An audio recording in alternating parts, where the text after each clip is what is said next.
Dear students, welcome back. बहुत सारे students request कर रहे हैं पोस्ट ग्रेजुएशन इन इंग्लिश के क्लासेस के लिए, इसके लेक्चर्स के लिए। तो कुछ वीडियोस मैंने ऑलरेडी अपलोड कर रखे हैं। आपको अब कॉन्टिन्यूस वीडियोस मिलते रहेंगे लेक्चर्स के, तो आप जुड़ जाएं और चैनल को सब्सक्राइब कर लें। साथ ही साथ आज जो हम लोग शुरू करने वाले हैं वो है प्रीफेस टू शेक्सपियर, जो लिटरेरी थ्योरीज का जो यूनिट है आपका, उसमें से यह एक क्रिटिसिज्म है, एक एनालिसिस है जिसे डॉक्टर सैमुअल जॉनसन ने लिखा है। तो सैमुअल जॉनसन ने शेक्सपियर की इसमें तारीफ भी की है, साथ साथ उनके जो शॉर्टकमिंग्स हैं, जो कमियां हैं, उसको भी साथ में रखा है। तो चलिए हम लोग शुरू करते हैं इसको, और ले चलता हूं मैं आपको अपने स्क्रीन पे, जहां मैं इसको डिस्कस करूंगा। आप शुरू से लेकर अंत तक इस वीडियो में बने रहिएगा, तो बहुत ही आसानी से आप समझ जाएंगे और इसका क्रिटिकल एनालिसिस आप आसानी से लिख सकेंगे whenever you will appear at the examination. चलिए शुरू करते हैं। सो डियर स्टूडेंट्स, हम लोग इसमें पढ़ने वाले हैं इंग्लिश का F01 लिटरेरी थियरी यूनिट 1 का। पोस्ट ग्रेजुएशन में ये बहुत ही इंपॉर्टेंट टॉपिक है, सैमुअल जॉनसन का लिखा हुआ प्रीफेस टू शेक्सपियर। इसमें क्या खास है हम लोग पढ़ते चलेंगे, समझते चलेंगे। सबसे पहले आप समझिए कि सैमुअल जॉनसन का जो प्रीफेस टू शेक्सपियर है एक क्रिटिकल वर्क है, जिसे पब्लिश किया गया था 1765, ठीक है। जहाँ जॉनसन जो है ना, शेक्सपियर के जितने भी प्लेज लिखे हुए हैं उनका एक रिफ्लेक्शन हम लोगों के सामने रखते हैं और बताते हैं कि जॉनसन किस तरह से शेक्सपियर को अप्रिशिएट भी करते हैं, उनकी तारीफ भी करते हैं और उनके जो फ्लॉज हैं, कमियां हैं, उसको भी दिखाते हैं। तो इस प्रीफेस में जॉनसन जो है वो शेक्सपियर का प्रेज भी कर रहे हैं और उन्हें एक जीनियस कहते हैं, ठीक है। उनके जीनियस को एक्नॉलेज भी करते हैं, मानते हैं कि वो जीनियस थे, और ये भी बताते हैं कि कैसे उनका सिग्निफिकेंट इन्फ्लुएंस है इंग्लिश लिटरेचर में। वे शेक्सपियर को एग्जामिन करते हैं कि कैसे उन्होंने लैंग्वेज का यूज़ किया है, कैरेक्टर डेवलपमेंट कैसे बहुत शानदार तरीके से किया है, ड्रामेटिक स्ट्रक्चर उनका कितना ज़बरदस्त है, और ये भी डिस्कस करते हैं कि शेक्सपियर यानी जो प्लेराइट हैं शेक्सपियर, उनके क्या क्या शॉर्टकमिंग्स हैं, कमियां क्या क्या हैं, और वो कहाँ कहाँ इनकंसिस्टेंट रहे हैं, कहाँ कहाँ चीज़ों को नेग्लेक्ट उन्होंने किया है, ठीक है। जॉनसन का जो एनालिसिस है वो हाईलाइट करता है उनकी एबिलिटी को, यानी शेक्सपियर की एबिलिटी को भी, और वो बताते हैं कि कैसे शेक्सपियर ने पोर्ट्रे किया है, दिखाया ह्यूमन नेचर को, इमोशंस को और डेप्थ को। किसी भी चीज़ को जब शेक्सपियर लिखते थे तो बड़ी गहराई से लिखते थे, कम्प्लेक्सिटी भी थी उनकी राइटिंग में, और वो एक सॉलिड फिगर माने जाते हैं, एक टावरिंग पर्सनैलिटी हैं लिटरेरी हिस्ट्री में, ये मानते हैं जॉनसन। ये जो क्रिटिकल एप्रिसिएशन है जॉनसन का, वो शेक्सपियर बताते हैं इसको थॉरो और बैलेंस्ड भी, यानी शुरू से लेकर अंत तक सारी चीज़ों को रखते हैं, और ये बैलेंस्ड तरीके से उनका क्रिटिसिज्म भी किया है, आलोचना भी की है। और ये भी कहते हैं कि जो प्लेराइट हैं शेक्सपियर हैं वो अनपैरेलल्ड हैं, यानी वो ये कहते हैं कि शेक्सपियर की बराबरी करना किसी के वश में नहीं है, ठीक है। वो ऐसे जीनियस रहे हैं, लेकिन उनके फ्लॉज को भी उन्होंने यहाँ पर एड्रेस किया है, दिखाया है, ठीक है। तो आई होप कि आप समझ गए होंगे कि ये प्रीफेस टू शेक्सपियर का थीम क्या क्या है। अब इसको हम लोग कॉम्प्रिहेंसिव तरीके से पढ़ते हैं। सबसे पहला पॉइंट जो आपको जानना है वो है शेक्सपियर की यूनिवर्सैलिटी क्या है, कैसे एक यूनिवर्सल फिगर हैं, वो कैसे ह्यूमन नेचर को बहुत अच्छे तरीके से समझते थे, ठीक है। तो यहाँ पर जॉनसन बहुत लाउड करते हैं, मतलब तारीफ करते हैं शेक्सपियर का, और कहते हैं कि बहुत ही गहरी प्रोफाउंड अंडरस्टैंडिंग थी ह्यूमन नेचर की शेक्सपियर की, ठीक है। जहाँ वो ये भी मानते हैं कि शेक्सपियर के जो वर्क्स थे उनका कोर स्ट्रेंथ अगर कोई है तो उनके ह्यूमन नेचर को समझना, ठीक है। इसीलिए जॉनसन का मानना है कि शेक्सपियर के जो कैरेक्टर्स हैं, जितने भी कैरेक्टर्स हैं, वो कन्फाइंड नहीं है, लिमिटेड नहीं है, बल्कि यानी कस्टम से बंधे हुए नहीं हैं, मैनर से बंधे हुए नहीं हैं, किसी पर्टिकुलर टाइम और प्लेस से बंधे हुए नहीं हैं, बल्कि वे रिप्रेजेंट करते हैं यूनिवर्सल टाइप्स और इनको रिकॉग्नाइज किया जा सकता है किसी भी एरा में और किसी भी सोसाइटी में। यानी इनके कैरेक्टर्स जो हैं वो यूनिवर्सल हैं। और इसके पीछे रीज़न क्या था कि वो ह्यूमन नेचर को बहुत अच्छे तरीके से समझते थे शेक्सपियर, और वो अपने प्लेज में इन सारी चीज़ों को बहुत ही खूबसूरत तरीके से रखते थे। शेक्सपियर की जो एबिलिटी है वो वाइड रेंज में देखी जा सकती है जब इमोशंस को वो दिखाते हैं। उनका जो एक्सप्लोरेशन है, जो उनकी खोज है ह्यूमन कंडीशन को लेकर, वो हाईलाइट करता है कि उनके प्लेज में रीज़न है और क्यों ये रेजोनेट करता है। यानी उनके जो प्लेज हैं वो आज भी क्यों बहुत ही मशहूर हैं, आज आप भी पढ़ रहे हैं। तो अभी के ऑडियंस हों या पुराने ऑडियंस हों या डिफरेंट जनरेशंस के जो ऑडियंस होंगे वो भी इसको पढ़ते ही रहेंगे। तो ये शेक्सपियर की एबिलिटी है, ठीक है, ये जॉनसन कहते हैं। आगे बढ़ते हैं हम लोग। रियलिज्म इन शेक्सपियर्स कैरेक्टर्स, उनके जो कैरेक्टर्स थे वो कैसे वास्तविक थे, यानी रियलिटी कैसे दिखाते हैं वो।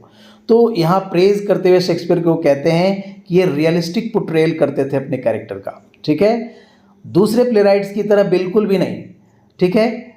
वो किसी को आइडियलाइज नहीं करते थे कैरेक्टर्स को, बल्कि कैरेक्टर्स जो होते थे शेक्सपियर के वो बहुत ही कॉम्प्लेक्स होते थे, उनमें वर्चूज यानी गुण भी होता था और वाइसेज, उनके अंदर डिमेरिट्स भी होते थे। यहाँ आप देखेंगे कि ये बहुत ही रिलेटेबल है, बहुत अच्छा आप रिलेट कर सकते हैं रियलिटी के साथ उनके कैरेक्टर्स को। इसलिए जॉनसन जो हैं उनका जो अप्रोच है बहुत ही कमेंडेबल है और वो बहुत ज़ोर देते हैं, एम्फेसाइज करते हैं शेक्सपियर के कैरेक्टर्स पर।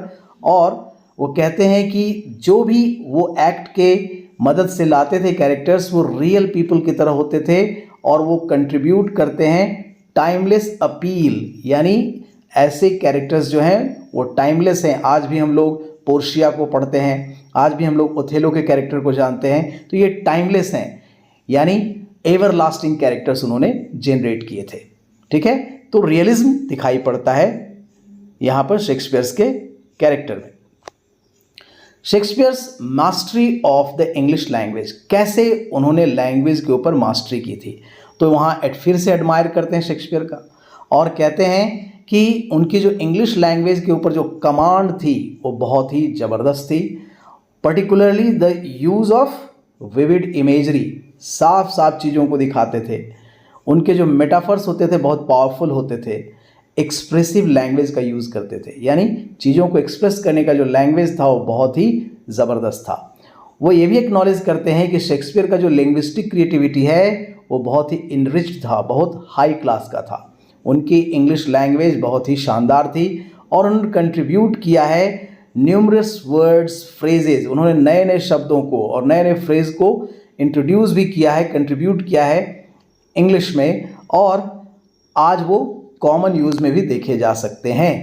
तो शेक्सपियर की मास्टरी ऑफ इंग्लिश लैंग्वेज की तारीफ उन्होंने यानी जॉनसन ने की है। अब उनके फ्लॉज के बारे में बताते हैं, कमियों के बारे में बताते हैं कि जॉनसन जो वो क्रिटिसाइज भी करते हैं क्या, कि शेक्सपियर का जो occasional use of obscure and converted expression, यानी जो कन्वर्टेड का मतलब हो गया जो कम्प्लेक्स हो, यानी पता नहीं चले कि वो क्या बताना चाह रहे हैं, इसकी वो बुराई भी करते हैं, क्रिटिसाइज भी करते हैं। और वो बिलीव करते हैं कि इनका टेक्स्ट जो है कभी कभी बहुत ही डिफ़िकल्ट हो जाता है समझने के मामले में, यानी आप समझने की कोशिश करेंगे लेकिन समझ में नहीं आएगा। तो इन सारी चीज़ों की वो क्रिटिसिज्म भी करते हैं, बुराई भी कर रहे हैं, ठीक है, यानी शेक्सपियर के लैंग्वेज की।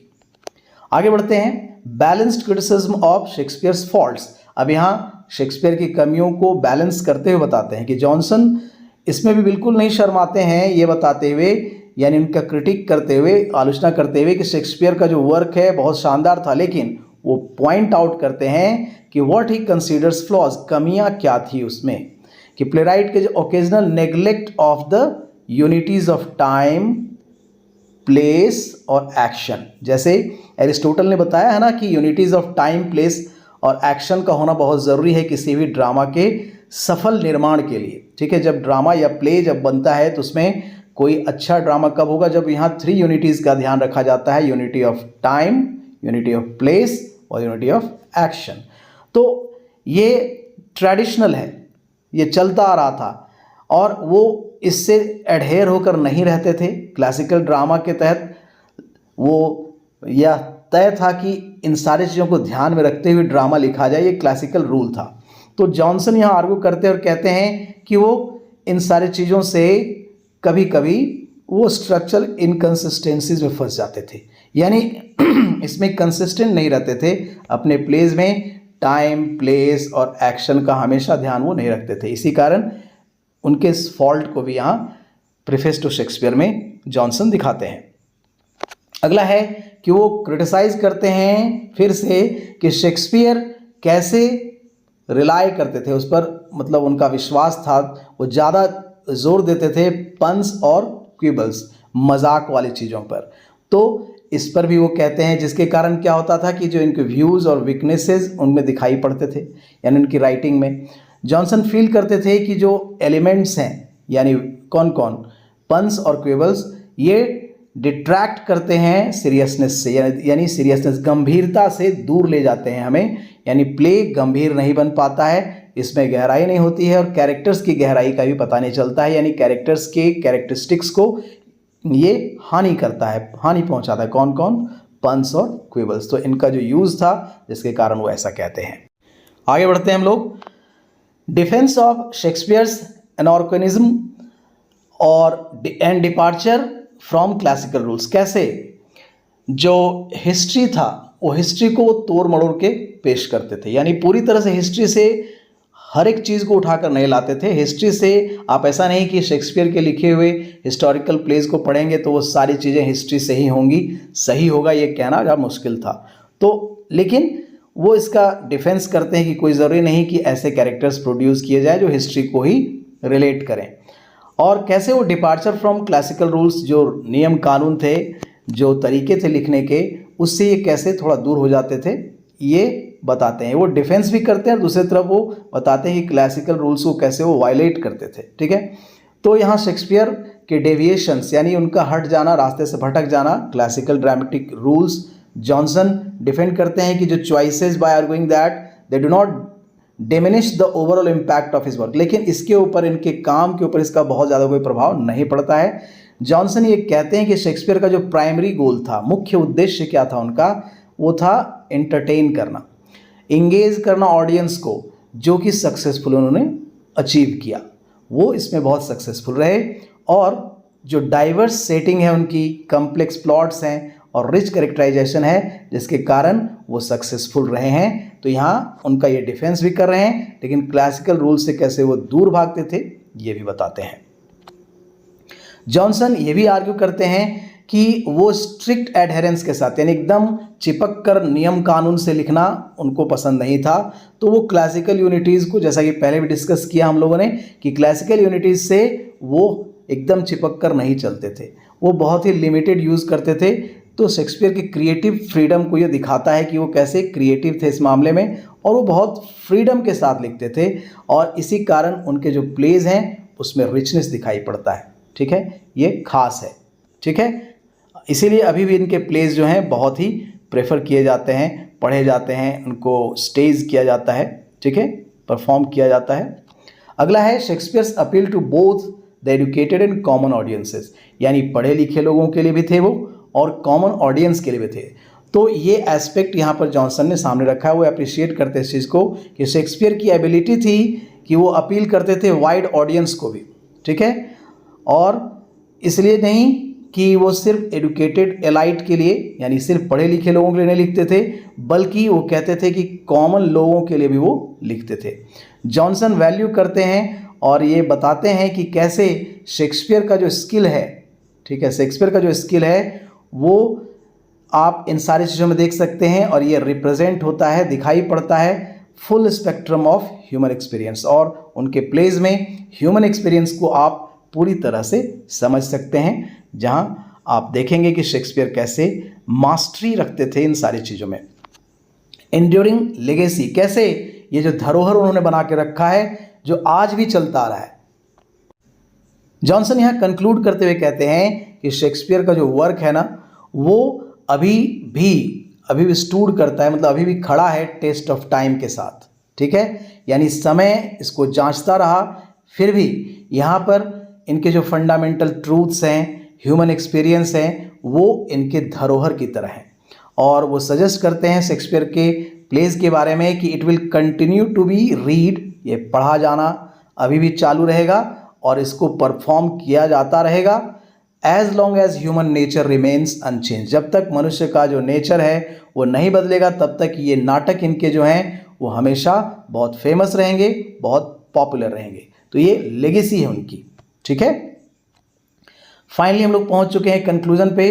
तो सैमुअल जॉनसन के जो डॉक्टर जॉनसन जो प्रीफेस टू शेक्सपियर का ये जो क्रिटिक है वो एक बहुत ही सूक्ष्म नुआंस्ड क्रिटिक है। सूक्ष्म एक तरह से बहुत ही आप कह सकते हैं कि बहुत ही सटल एक क्रिटिक है जहाँ पर बैलेंस एडमिरेशन है। दोनों चीज़ को बैलेंस किया, तारीफ भी करते हैं और कमियों को भी दिखाते हैं। कंस्ट्रक्टिव क्रिटिसिज्म है जहाँ पर सिर्फ बुराई नहीं बल्कि अच्छाई भी दिखाया गया है। जॉनसन रिकग्नाइज करते हैं कि शेक्सपियर एक लिटरेरी जीनियस थे और उनके जो वर्क हैं वो इंड्योरिंग क्वालिटी रखते हैं, यानी अभी भी ये चल रहे हैं और ये चलते रहेंगे इनके नाटक, और ये कैपेबल हैं, योग्य हैं और कैप्टिवेट कर सकते हैं, यानी आकर्षित कर सकते हैं, अट्रैक्ट कर सकते हैं ऑडियंसेस को across different periods and cultures. सोचिए, जो आदमी 1564 में जन्म लिया था तो 16th सेंचुरी के बाद भी अभी भी हम लोग 21st सेंचुरी में उनको पढ़ रहे हैं। तो सोचिए कितना कैप्टिवेटिव हैं वो, कितना अट्रैक्टिव उन्होंने लिखा है। तो एट द सेम टाइम वो कहते हैं कि he does not hesitate two point out, और ये घबराते भी नहीं है, पॉइंट आउट करते हैं जो कुछ भी वो परसीव करते, जो पाते हैं कमियों को, फ्लॉज को और लिमिटेशंस जो शेक्सपियर के वर्क में है उनको भी वो दिखाने से चूकते नहीं हैं। और making the preface a balanced and thoughtful piece, और इस प्रीफेस टू शेक्सपियर को एक बैलेंस्ड और thoughtful piece of literary criticism कह सकते हैं आप इसे। जॉनसन का ये बहुत ही शानदार वर्क है। So dear students, I hope कि आप समझ गए होंगे। Thanks a lot for watching the video. Keep watching, keep sharing. Soon I will come with the next video. Till then, bye bye.